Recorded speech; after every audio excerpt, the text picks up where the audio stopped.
If you've been following the channel at all, you know I am a fan of RPGs. In fact, in my downtime, you'll frequently find me playing MMORPGs like World of Warcraft. But today's video isn't about that.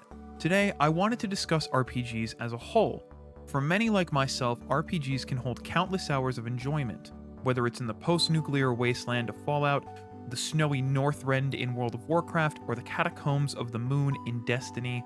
RPGs are filled with numerous locales, people, and adventures, big and small. But one thing I've noticed as of late is that every game wants to be an RPG in some shape or form. And honestly, that can leave a lot of them feeling a bit samey. So what do you do to remedy that and make each experience a little more unique? I'll tell you. These are 5 ways to put the role-playing back in role-playing games. Now, as I go into these, if you have your own way to enhance your role-playing experience, I do stream on Twitch every Thursday and we discuss games on stream, so stop by and let's get a conversation going. Link for that will be in the description down below. Okay, so these are in no particular order, so I'm just gonna start. Number 1, and probably the easiest one to do, is to RP walk. Now, this phrase is used a lot in role-playing servers of MMOs, but it can apply to any game, much like most of the things on this list. So what is RP walking? Well, it's just that. It's walking. Instead of running everywhere, you walk. Now, I can already hear you saying to yourself, "Ain't nobody got time for that." That's why you can modify it. Nobody is telling you or forcing you to walk slowly through an 80+ hour Witcher-style game. And listen, I get it. My ADHD wants me to get my objectives done in games as fast as possible. Because of that, I like to approach quest givers or objectives or treasures by slowly walking, just to kind of take a breather and really step into whatever is about to happen next.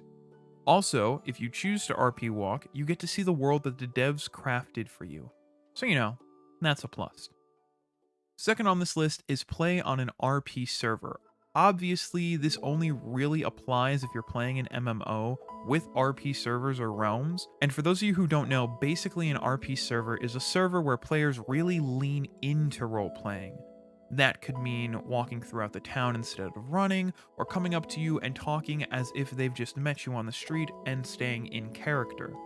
RP servers have their own set of understood rules, so if you play on an RP server, let me know down in the comments. I'd actually really like to know what the experience is like, because I never really played on an RP server. Third is create a backstory.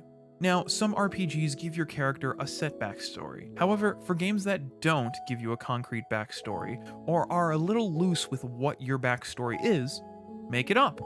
This can be one of the most rewarding things because it can be as simple or as elaborate as you want. Those of you who are like me with an overactive imagination, let them run wild. And this will lead you into the 4th option. What would your character do? Whether your character has a predetermined backstory or you've made one up for them, nothing beats really digging into who your character is and what they would do. Are you being a jerk or a goody two-shoes? Are you going to talk your way out of it as a smooth talker or just shoot the guy in the face? Doing this also gives you tons of replayability because there's always another choice you could have made.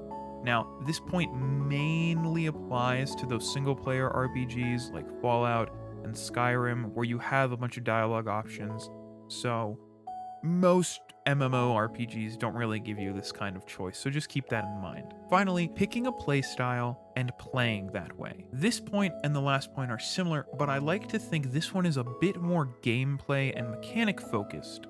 For instance, if you're going for a scavenger type of character, really play that way.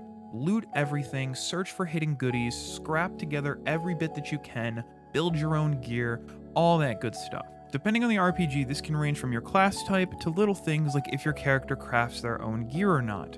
Do you want to be a big, hulking warrior that wears heavy-plated armor? Or do you want to be a caster? Now, whatever class you choose, do you want to craft your own gear or do you want to buy everything from vendors? Whatever the case is, it can always add a little bit more immersion into your games. Well, that about covers it. How do you get really invested into role-playing, though? Let me know in the comments because I'd love to hear from you.